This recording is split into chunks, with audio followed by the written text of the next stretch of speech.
Hi, Jeremy here, Modern Vitality. In today's video, Candida, how to avoid getting a divorce when you have Candida. We're going to be looking at a pretty heavy topic, right? I'm going to approach it with some lightness and some levity, but this is a serious thing.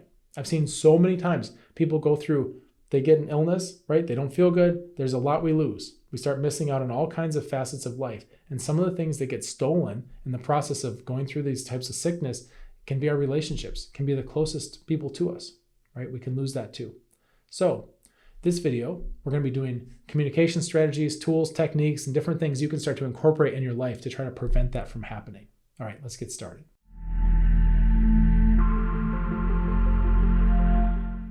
Okay, so first of all, we're all adults here. I'm not a relationship counselor or a therapist. I'm just offering an expanded perspective based on patterns I've observed working with people with complex chronic health conditions, right? So hopefully I'm not giving you medical advice, right? This channel is not medical advice. You're just a responsible adult coming to learn new things. So I hope you take what you like and implement things and enhance your life that way.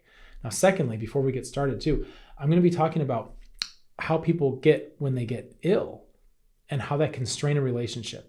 You may want to have your spouse, your partner watching this video. Okay, I'm going to be speaking to both of you on this video. So that's important. And the third thing is, what else I've seen is that actually we can start to get problems when people are healing and recovering. And there's a lot that the spouse has to understand to navigate that process too, without getting, it's so crazy. A marriage can survive the illness, but not survive the healing. Right? This is a paradox, but we'll get into that too in this video. I'm going to touch on that as well so that you're equipped with that. So first of all, you got to understand relationships work not because two people are static and a good match for each other, right? People need to be compatible and moving together. So if you think about a train station, right? And how two people can be on the same train going the same way, right? They're traveling through life together. That's a great relationship. We need to be able to move and grow. Okay, but if you get to a point where you're going on two different trains that are like not compatible, that can be difficult to maintain. That can stress a relationship. So people shouldn't be, in my opinion, right? People shouldn't be fixed and static because it suits a relationship. A very dynamic and anti-fragile relationship allows room for growth of both partners. But because you've got strong communication and mutual respect and love for each other, you can handle sometimes that you grow apart a little bit, but it's okay because you know that you've got this glue, this cohesion that will bring you back together, right? That's why one partner can have these hobbies, right, that the other partner is not interested in whatsoever. But that's not a deal breaker. Right? Because you can go spend your time, I don't know, collecting stamps or whatever it is, and the other partner can just do their own thing, and then you meet back up, right? You find all this commonality. What oftentimes happens with illness, right? Especially these kind of weird, complex chronic inflammatory conditions, which are my specialty, right? And this is one of the reasons I really like these kinds of cases, because it's incredibly satisfying to help people get through this, to get their life back, because it can take so much. So when you help somebody get their life back, they re-expand, and it's so satisfying, right? With these conditions, they take so much. And what that can do is that can create a disconnection, right? It starts to create new energetic dynamics within a relationship. Meaning, somebody may have gotten married, right? Two people get married and they're kind of young and nobody has any health issues. And there's all these expectations about what life's going to be like. Even though when you get married, you say, in sickness and in health, right? But nobody's really thinking about that. Okay, until the reality sets in of what that means. So while you may have a life of adventure planned and your spouse may have this life of adventure planned, and then it turns out that one of you gets a complex chronic inflammatory condition, and that just sucks all the fun basically out of all your plans, right? The person who gets the illness has to deal with the grief and all the other emotions around their shrinking world, right? It's enough in your head. It's a lot to be like, man, I can't go to restaurants, I can't travel, I can't be spontaneous, I can't have fun, I can't dance, I can't eat all these foods, like I can't take care of people like I like to, I can't show up, I can't even do my half of the housework, right? All that stuff is internal. And then you've got the other person now. There's a whole other second factor going on. The other person's watching all that and having an incomplete understanding of what's going on, right? Because we're not in each other's heads. So they may see that and they may see things like, oh, my spouse, my partner, whatever, they don't do the chores anymore, or they're no fun. They don't want to do anything anymore. They don't want to go dancing. They don't want to eat at restaurants. What's going on, right? And now we find these two identity narratives are starting to drift apart, right? Where you want life to be and then where it actually is. And the bigger the disconnection between what we want, right, our desires, and what we actually get, the bigger the gap there, the more the suffering. This is Buddhism 101, right? All suffering is from desire. The more the desire deviates from your current situation, the more suffering you're having.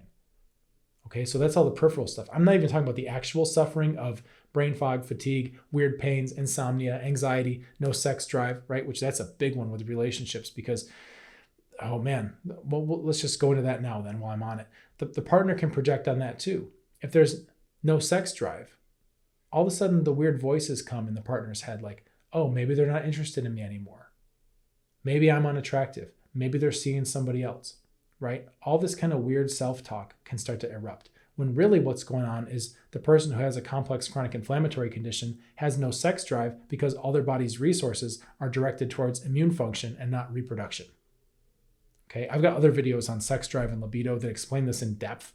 If you want to go through that, like what are the four states, like how is all this working, right? But in general, that's the deal. And it's very difficult for the partner or the spouse to not take that personally, right? When really it has nothing to do with them in most cases.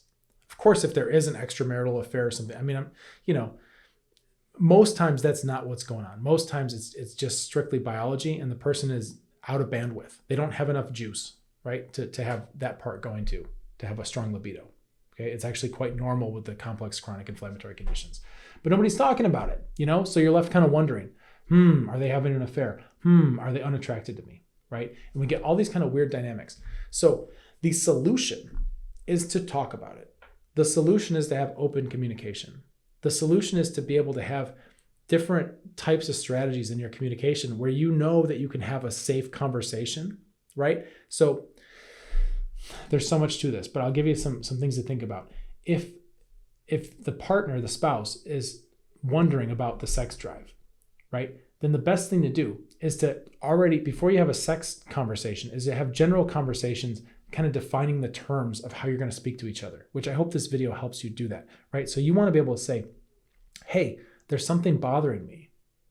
I don't want you to take it personally, right? I just want to know what's going on. I just want to talk about it. And you start to diffuse some of the emotions around it.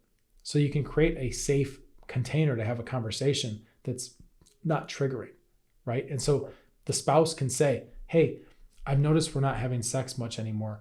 I don't know what's going on with that. Are you not interested in me? Or is this something about your health? Like, could you just help me understand? I'm just curious. Like, help me understand. I'm a little bit nervous. It's about me. And I just need to be like put at ease, right?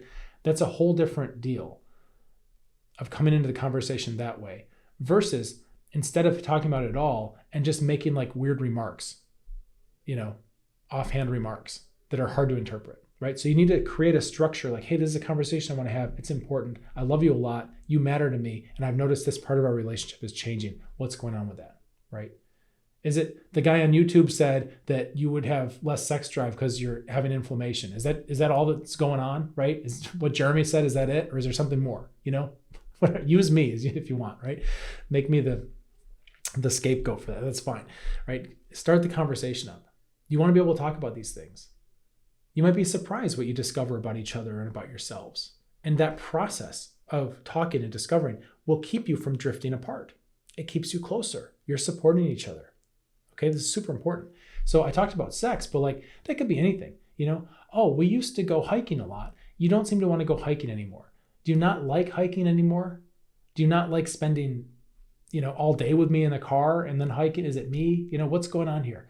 Well, actually, I don't like hiking so much because I'm always afraid that if my energy crashes, that I'm going to be too far away from home and I'm going to just be like a zombie and I'm going to fall asleep on a rock somewhere, right? I'm just afraid of being too far from the bed radius, right? That's what happens a lot with these complex conditions where there's fatigue and all that. The world gets physically smaller. We get a smaller life radius because we want to be closer to the amenities of home in case we crash, right? That's something that happens. So these are all conversations you can have to diffuse the projection.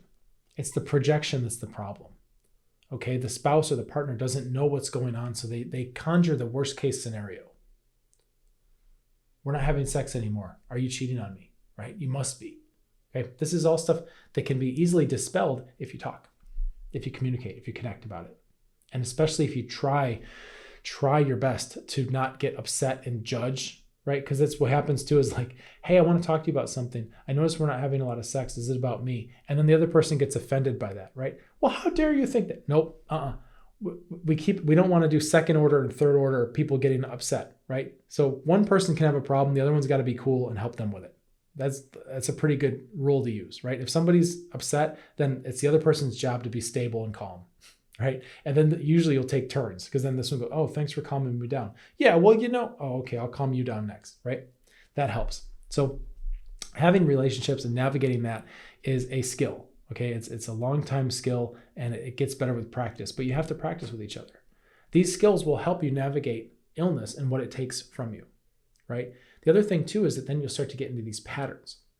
If you understand that the spouse with the complex illness doesn't have a lot of energy some days and can't do things, like physically cannot do the housework, do the dishes, cook the food, go to work, exercise, whatever it is, then the other person doesn't come in and project on them or create any kind of story around it, like, hey, you're lazy, or hey, you're bad, or hey, you're weak, right? This is the tough one, because the patterns we get are like, okay, well, you can't do these things, so now I need to come in and be like the knight in shining armor, and I need to do all this stuff. I need to take care of you, okay? Which is, it's fine, and it's healthy, and it's good, and it's human. However, we want to never get stuck there, okay? We want to be aware of this. We don't want it to become ingrained and become part of our story. Why? Why, Jeremy? Why can't I help? You can help. You should help. Definitely help, right? It's the best thing to do. However, don't get attached to being a helper.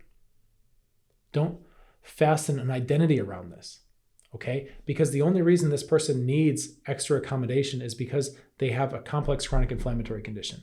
If that person goes through a 4-stage process, immune, digestive, neuroadrenal, blood circulation, right? And they repair their body systematically, and now they don't have those symptoms. Now they don't need that help. So you need to be able to back off too, and let them get stronger, and give them room to stretch their wings and room to challenge themselves as they heal. This is where people get messed up with the healing part. Remember in the beginning, I said people get divorced on the way down when things get bad. And then sometimes they make it through that just fine. And it's when the person starts healing. And that's when the relationship just crumbles and falls apart. And one of the reasons why that happens is because over the time of being sick and ill, and this can be years, decades, right? You get ingrained in these patterns. And what happens is, as the person starts to heal and get better, the spouse hasn't caught up, hasn't adapted, that it's time to evolve their own self-narrative of who they are within that relationship. If they've been the helper for 10 years, 20 years, and all of a sudden that person doesn't need their help so much anymore, now there's incongruity. How that manifests is like agitation. I don't know who I am in this relationship. I used to get certainty and value and significance and all this and love from being a helper and taking care of you. Now you don't need me to take care of you so much. I don't know how to outgrow that. I don't know how to grow next. Well, it might have been so long that you forgot what it's like to just be, adventure buddies, right? Grow back into that. We need to find our human needs, our significance, and our certainty. We need to find all that stuff and find our love and find our connection, not through a story dynamic that becomes outdated when one person starts to heal. That's how you move together. Just like with a kid, hey, when you were a baby, I used to change your diapers. I used to take care of you. I used to carry you everywhere because you couldn't walk, right?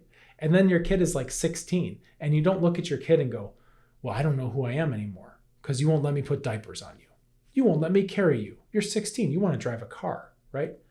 Of course, as a parent, you grow with your child. You update your relationship, right? So you're not always like just rocking your 16-year-old to sleep. Go to sleep now, right? It doesn't work like that. It's crazy to think about that, right? How stunted, how weird of a relationship that would be, right? To keep babying your child who's growing up and getting more powerful and finding themselves, right? But it's the same thing, same energetics. I've got to take care of you. I've got to nurture you. I've got to do this for you because I know you can't, because I know you're weak right now. That's fine when they're weak. But when the people get stronger in your life, you need to let them be stronger. You need to be okay with that. And don't worry about losing your identity, right? Just because you don't bottle feed the baby anymore doesn't mean you're not still a parent, right? And just because you don't do every single thing for your spouse who used to have a complex chronic inflammatory condition doesn't mean that you're not still a caring partner. The identity stuff is really what messes with people's heads. And the most important way to clear this is with communication. And I've given you a lot of things, a lot of words and a lot of tools and a lot of kind of metaphors and things where you can start to have these conversations with each other. Okay, it's important. It's important. And if you have a baseline of caring, respect, sense of humor, compassion, love, like all those things really help to nurture a landscape where you can have these kinds of conversations so that your marriage can survive, right? So that something like a complex chronic illness, which is most people one of their nightmares, right? It's a nightmare scenario and you're living it and you're going to get through it and you're going to be tougher for it and your relationship's going to be stronger for it, right? Wouldn't that be great? Wouldn't that be great if you became closer going through this journey together? It doesn't always happen. It doesn't always work. I've seen a lot of divorces, a lot. Okay. Sometimes it's going to happen. Sometimes it seems like there's nothing we can do. Okay. But for those of you out there who want to try these things, I would suggest, open your mind up and come with the best of intentions, right? And always communicate and try not to project. The projection's a big one. These are the kind of conversations we have in our group too. Modern Vitality Solutions and Support. If you're dealing with a complex chronic inflammatory condition, have a support system, right? Have a spouse, have a partner. It's good to have people in your life that are there on your side. We also have a group of people who are going through exactly what you're going through. And we're international. We got people from all over the world going through the process, right? Working the system, getting their lives back. You can be here over my shoulder in our group. It's a free group. We're off big tech. We've got our own private chat group. We've got a vault full of personalized videos that are interactive you can do so you can figure out where you're at in your healing process and get all your pieces of the puzzle lined up and figure out what your next move should be. We've got a lot of resources, a lot of great people, very positive. Again, it's free. The application link is in the description below this video. If I see your application and you look like a good fit for what we're doing, I'll get you in as soon as I can. I keep the group small and cozy so it does fill up, but hopefully I can get you in within the next monthly cohort. If not, maybe 2 months, something like that. I hope it's not too long of a wait because I know you probably want to get in and get started sooner rather than later. And in the meantime, consider subscribing to this channel, right? Push the button. That teaches the algorithm to show you videos that actually matter to you, like this video, right? That help you get your health back, which is probably one of the most important things you got going on right now. Take care of yourself so that you can really be there for other people fully, okay? It's really important. Hope this video helps you. Let's get you feeling better. Cheers.